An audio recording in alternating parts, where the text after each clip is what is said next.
asalaamaaleykum donc maa ngi tudd Siré Ndiaye nekk responsable politique nekk coordonnateur parti bi ñu wax Bestu Ñakk donc nekk en même temps membre dans la coalition Yewwi Askan Wi bu Malika.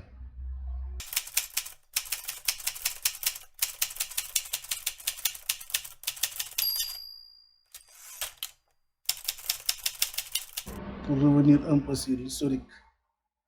de la coalition, comme nous le savons, la coalition ça a été créé au niveau central. Donc, nous avons créé la coalition Yewwi Askan Wi. Donc, nous, à la base, donc, c'est commune, on s'est réunis pour voir les partis, c'est les parties prenantes de la coalition. Donc, c'est aujourd'hui. Nous sommes à peu près plusieurs partis qui composés. Donc, nous avons Bestu Ñakk, Pastef, Grand Parti, Parti Pur, Djengu. Aujourd'hui, nous sommes les partis qui composent la coalition. Donc, pour revenir un peu sur la candidature au sein de la coalition, madame, képp ki nga xamanteni nekkoon nga leader du parti pratiquement bi ñuy investir da nga proposer woon sa candidature moo xam waa PUR moo xam waa Bestu Ñakk moo xam waa Pastef Djengu. Donc il y avait plusieurs candidats grands partis. Donc c'était pas facile au début parce que le responsable de parti donc investi par son parti mënu tëb désister sans pour autant mu am accord au parti ou bien mu waxtaan si ak ñi nga xamante ni ay militants lañu. Donc loolu moo waraloon xëccoo bi xawoon na tar tuuti entre nous. Bon, mais finalement on a demandé à ce que vraiment les dossiers yi nga xamante ni mooy dossier de candidature yi ñu yóbbu ko fi nga xamante ni mooy commission arbitrage au niveau central pour que ñu décider enfin parmi ces candidats kan la ñuy choisir.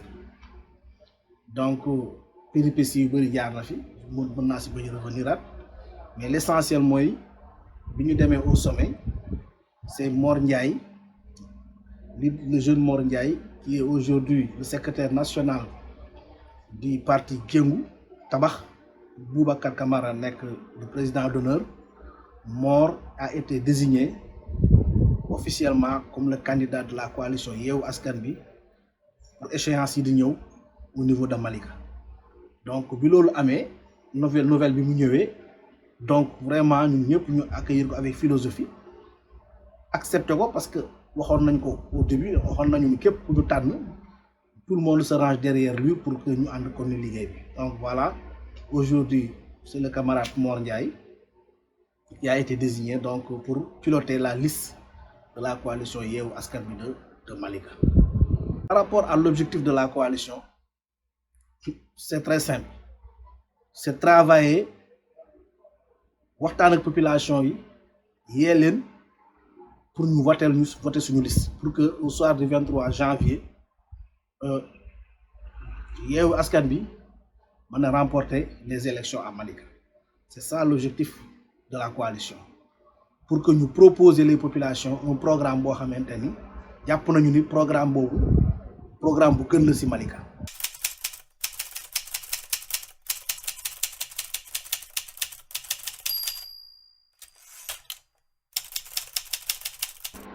Donc ñun nekkuñu ci logique gu xarab kenn xaste saaga ñun politique boobu bokkuñu ci. Ñun vraiment suñu différence avec les autres c'est que on a de l'expérience en gestion municipale. On a vécu à Malika. Moi aujourd'hui man mi leen di wax juste maa ngi sama presque 52 ans sama jeunesse yëpp fi laa ko def sama carrière politique yëpp fi laa ko def. Donc lépp mu li associable mouvement associatif moo xam sportif sanitaire tout j'ai été conseiller municipal pendant 14 ans. Donc problème mu Malika yëpp dugg nañ ci xeex nañu ci def nañ ci lu ñu man. Donc aujourd'hui jàpp nañu ni mën nañu proposer askan bi loo xamante ni bu ñu leen ko proposer jàpp nañu ni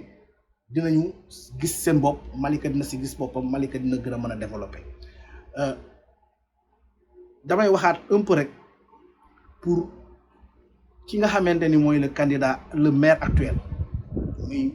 le maire Momar Talla Gadiaga muy suñu mag nekk koo xamante ni jiital nañ ko pendant 20 ans mu yor ko donc 3 mandats successifs donc ñun liñ koy ñaan mooy ñun dañu jàpp ni moom vision wala gëm comment dirais-je doxalin si biir Malika wala doxalin commune bi dafa am maanaam dafa taxaw c'est-à-dire que amatul vision parce que nit doomu aadama fépp foo def foo durer yàgg fa plus de 10 ans dootu amati benn ambition dootu amati benn volonté donc ñun dañu jàpp ni fi mu li mu waroon a def na ko moo xam am na lu baax moo xam am na lu bon mais ñun dañuy ñëw proposer d'autres yeneen solution yeneen alternative yoo xamante ni jàpp nañu bu ñu ñëwee Malika dina gisaat kanam yu bees dina gisaat xar kanam gu bees Malika dina sentiraat ni am na un développement donc c'est ça qui motive notre coalition loolu moo ñu motiver encore une fois pour mu ñuy laaj la municipalité encore pour rappeler que c'est pas la première fois comme ni ma ko waxee sànq man mii personnellement en 2014 boobu demuñu woon ci coalition nekk dafa yoroon sa parti man dem naa ci bannière Bis du Ñakk en 2014 ànd ak samay nit donc aujourd'hui au niveau même de la mairie j'ai un conseiller qui siège là-bas ci sama turu parti donc lépp lu ñu war a def yaakaar nañu ni ñu ngi koy def dugg ci askan bi waxtaan ak ñoom ñaax leen sensibiliser leen jox leen information jox leen ay orientation yoo xamante ni jàpp nañu ni bu ñu jàppalee incha allah ndam mun nañ ko am le 23 bi.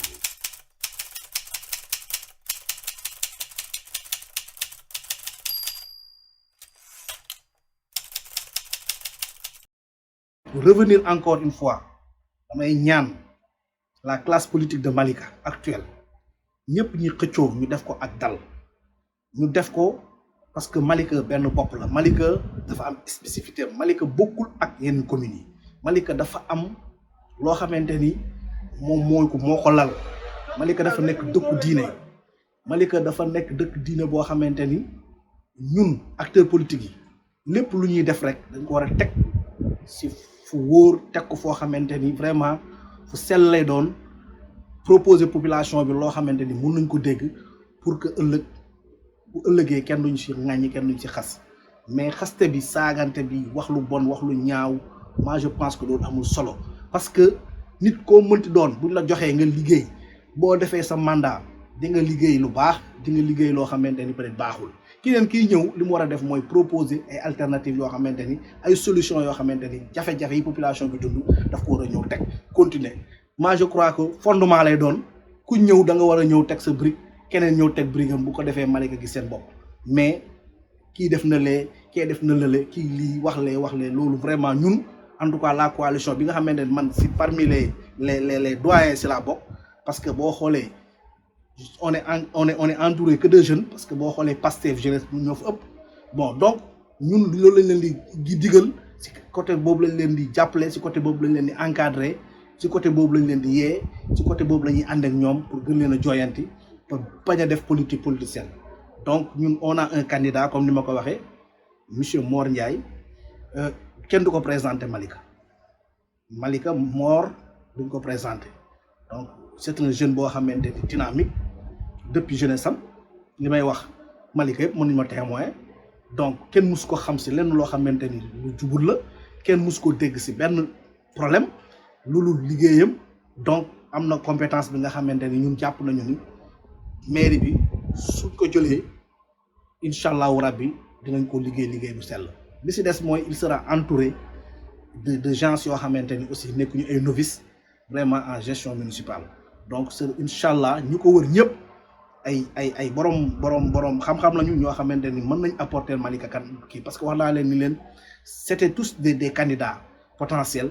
mais li situation bi demee donc on est obligé ñu séddee kenn jiitu ñëpp topp si ginnaawam mais ñu ko wër ñëpp muy góor muy jigéen sont capables aujourd'hui vraiment apporter un plus par rapport à la gestion municipale de Malika. Donc loolu daal laa amoon lu may wax vraiment di remercier comment dirais waa Malika yëpp ñi ñu jot a seeti ñi ñu jot a waxtaanal ñu ngi encouragé donc di ñu digal di ñu ñaax n'est-ce pas donc vraiment amuñu lu gërëm Malika amuñu lu gërëm ñi nga xamante ni mooy la jeunesse de Malika. Donc élection la rek dañuy xëccoo kuy wàlle wëj ne ku yàlla jox wërsëg nga jël mairie bi nga xam ne yow yaa ko jël la vie continue, le travail continue. Donc loolu laa amoon lu may wax ci vous remercie.